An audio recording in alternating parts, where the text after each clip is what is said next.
जो उन्होंने मुझे बताया मैं आपको बता रहा हूँ, ठीक है ना। पहले है हम जो है सूर्य मंदिर आए हुए हैं हम लोग यहाँ पर, और टूर हमारा ठीक ठाक तरीके से रहे, सब लोग यहाँ आनंदित हो रहे हैं, सब लोग खुश हो रहे हैं, अच्छी बात है। महीने में मुझे पहले जानकारी दी, पता तो था मुझे ऐसा कुछ ना करके यहाँ पर मंदिर में रहा है, यहाँ से सूर्य की पहली किरण वर्ष में 2 बार उत्तरायण और दक्षिणायन में 22 फरवरी को और 22 अक्टूबर को यहाँ से आती है, और पूरे गर्भगृह में भगवान सूर्य की प्रतिमा है, उस प्रतिमा में पहली किरण पड़ती है 22 फरवरी और 22 अक्टूबर के दिन। तो वर्ष में 2 बार ऐसा होता है।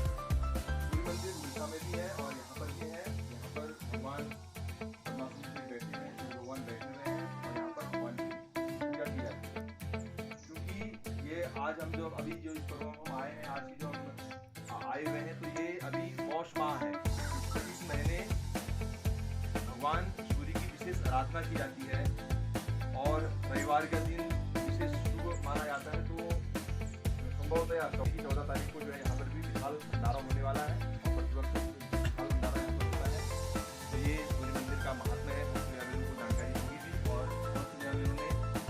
मुझे खुद यहाँ पर आगे इस तरह की जानकारी दी, और मेरा सौभाग्य आज मैं पहली बार सूर्य मंदिर के दर्शन करने के लिए आप लोगों के साथ आया हुआ हूँ, और आप लोग भी इस मंदिर में आए हैं, और सारे हमारे बहन लोग हमारे साथ आए हैं, और बस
अपना काम ये कर रहे हैं।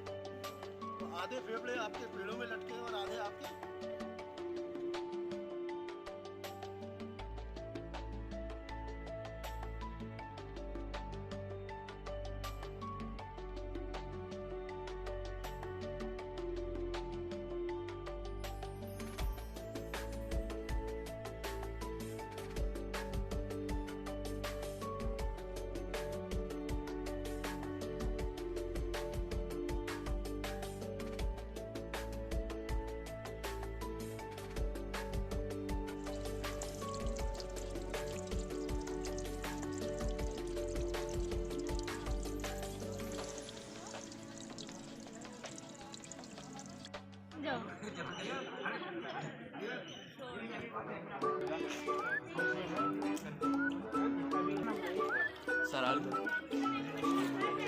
तो सब कर दी भाई। अच्छा कुछ है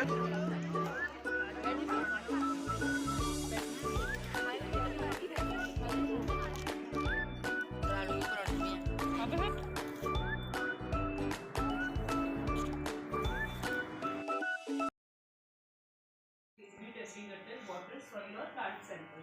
वाटर सैंपल में टेस्टिंग करते हैं। कौन सी क्लास के आप लोग? 9 10 ना साइंस है। ओके साइंस की साइंस होगी या कॉमर्स की है साइंस ना। हाँ तो जो जितने भी हम यहाँ पे वाटर में टेस्टिंग करते हैं हम उसके फिजिको केमिकल एनालिसिस करते हैं यानी कि भौतिक और रासायनिक परीक्षण। ठीक है तो फिजिको केमिकल में हम बेस सबसे मेन क्या रहता है हमारा पीएच चेक करते हैं।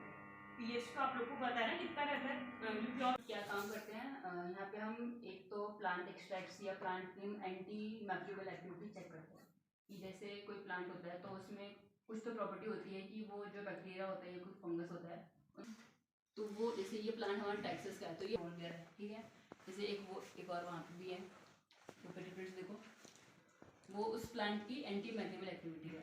ये जो लेबोरेटरी है वो है जैव विविधता संरक्षण एवं प्रवर्धन केंद्र की अनार्टिकल लेबोरेटरी।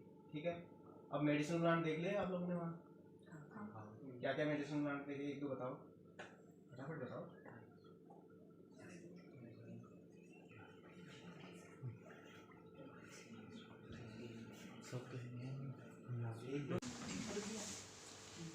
तो वो एक तो पेल्ट्री प्लेट्स में जो है हमारे बैक्टीरिया दोनों पहले स्टार्टिंग तो बैक्टीरिया ही हैं लास्ट में जो है वो फंगस है और उसके जो फोटोज़ हैं बगल में वो हमारे जो माइक्रोस्कोप से हम जो फोटोज क्लिक करी हैं वो हैं वो देख रही हैं कॉलोनीज हैं फिर वो बैक्टीरिया के देख रही हैं देख सब देखो तो लास्ट में वो देखो एक तो फंगस की जो फंगस से क्या होता है माइसीलियम होते हैं ना फंगस के तो एक तो वो है और नीचे जो फोटो है वो स्पोर्स है फंगस के। ठीक है यहाँ पे हम 2-3 मतलब जो सब जो है काम जो करते हैं हम लोग कि एक तो जो प्लांट्स की एंटी मैक्रोबियल एक्टिविटी है वो चेक करते हैं। एंटी मैक्रोबियल एक्टिविटी मतलब कि कुछ जो हार्मफुल बैक्टीरिया हार्मफुल फंगस जो होते हैं उनको ग्रो नहीं होने देना उस प्लांट की हुई एंटी मैक्रोबियल एक्टिविटी है ना। तो जैसे ये जो देख रहे हो तुम ये पेटिफिट्स में पूरा जो कुछ जोन्स में क्लियर जोन्स है उसमें कुछ भी नहीं है बाकी में पूरा फंगस ग्रो हो रखा है ना। तो ये प्लांट की हुई एंटी फंगल एक्टिविटी ठीक है जैसे उस वाले उन पेटिफिट्स में देखो तो ये सारे बैक्टीरिया ग्रो हो रखे हैं और कुछ जोन्स हैं जो एकदम क्लियर है मतलब वहाँ पे जो प्लांट की जो एक्टिविटी है मतलब कि जो प्लांट एक्सट्रैक्ट है वो लीफ एक्सट्रैक्ट है प्लांट का वो बैक्टीरिया ग्रो नहीं होने दे रहा है वो प्लांट की एक्टिविटी हुई। अच्छा तो यहाँ ये कहाँ पर आए हो आप लोग पता है क्या नाम है इंस्टीट्यूट का?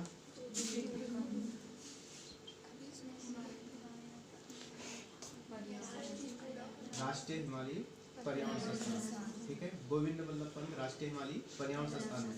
ठीक है जैसे आप लोग क्या करते हो अलग अलग सब्जेक्ट पढ़ते हो स्कूल में और अलग अलग सब्जेक्ट अलग अलग पढ़ाते हैं ना वैसे ही हमारे संस्थान में क्या होता है शोध कार्य होता है 4 अलग अलग जैसे सब्जेक्ट होते हैं। ठीक है वैसे ही यहाँ पे 4 अलग अलग सब्जेक्ट एरिया पे ही मतलब वर्क होता है। एक होता है ये जो हमारा सेंटर है वो है centre for biodiversity conservation and management जैव विविधता संरक्षण एवं प्रबंधन केंद्र मतलब कैसे जैव विविधता को बचाया जाए कैसे उसका प्रबंधन किया जाए एक सेंटर वो है। ठीक है दूसरा जो है क्लाइमेट चेंज से क्या क्या इफेक्ट पड़ रहे हैं दूसरा सेंटर हमारा वो है। तीसरा जो सेंटर है सोशो इकोनॉमिक एंड डेवलपमेंट करके। ठीक है कैसे जो आजीविका है हमारे हिमालय क्षेत्र की उसको कैसे बढ़ाया जाए, 3 हो गया। एक चौथा है आपका भूमि एवं जल प्रबंधन के लिए, ठीक है, जो हमारा जो ग्लेशियर्स हैं उनको कैसे बचाया जाए, उनकी पानी की पीने की क्वालिटी क्या है, वो सब 4 अलग अलग एस्पेक्ट पे हमारा संस्थान काम करता है। इतना समझ में आ गया आप लोगों को? अब काम कहाँ पर करता है? पूरे हिमालय क्षेत्र में करता है, ठीक हो गया। अब हिमालय में किसने बताया आप लोगों को? जैसे अब हिमालय भी तो, अब भारत अगर हम अभी हिमालय में है नहीं है, हिमालय में तो हैं हम, ठीक है। हिमालय मतलब यहाँ हिम ऐसा तो नहीं है ना, हम भी तो हिमालय में ही आते हैं, ठीक है। तो जो भारत के जो 11 राज्य हैं वो इसमें आते हैं, ठीक हो गया। ऊपर जम्मू कश्मीर से लेके यहाँ सिक्किम इधर तक का जितने भी आते हैं, ठीक है। अब इतनी बड़ी एरिया है, इसको कवर करने के लिए खाली एक ही मतलब हमारा संस्थान तो काफ़ी नहीं है ना, इसके लिए हमारे रीजनल सेंटर्स हैं, ठीक है। जैसे SBI देखा होगा ना, मतलब ऐसे रिलेट कर सकते हो, जैसे SBI होता है उसका कहीं और जगह भी होता है नहीं होता है। जैसे मेरा गांव धौलछीना है तो वहाँ है, अल्मोड़ा में भी है, अलग अलग जगह है नहीं है। तो ऐसे ही क्या है हमारे रीजनल सेंटर्स भी है। हमारा जो एक रीजनल सेंटर है वो जम्मू कश्मीर में है, ठीक है, लद्दाख रीजनल सेंटर करके। वैसे ही आते हैं, ये हेडक्वार्टर हो गया हमारा, यहाँ से सबकी देख रेख होती है, उत्तराखंड हो गया। एक और यूनिट है हमारे यहीं, वो है गढ़वाल क्षेत्रीय इकाई करके, ठीक है। और एक ऐसी है हिमाचल में है, ठीक हो गया, और ऐसी सिक्किम में है और अरुणाचल प्रदेश में। इसलिए 6 रीजनल सेंटर्स है हमारे संस्थान में। समझ में आ गया? इतना 4 डिफरेंट इतना एस्पेक्ट पे होता है, पूरे हिमालय क्षेत्र में वर्क होता है, ठीक हो गया। अभी आप जो जहाँ पर हो वो है जैव विविधता संरक्षण और प्रबंधन केंद्र की ये अनार्टिकल लेबोरेटरी, ठीक हो गया।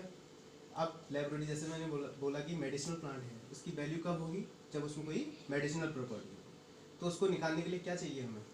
कुछ तो चाहिए ना, तो उसके लिए क्या है, ये लैब इस्टेब्लिश है, ठीक हो गया। जैसे कि कोई जाता है चीनी लेने जाता है, क्या चाहिए उसके लिए? मतलब तराजू चाहिए ना, मैं बोलूँगा एक ऐसे तो चाहिए, उसके साथ साथ 1 kg दोगे 1.5 kg तो कैसे देगा वो?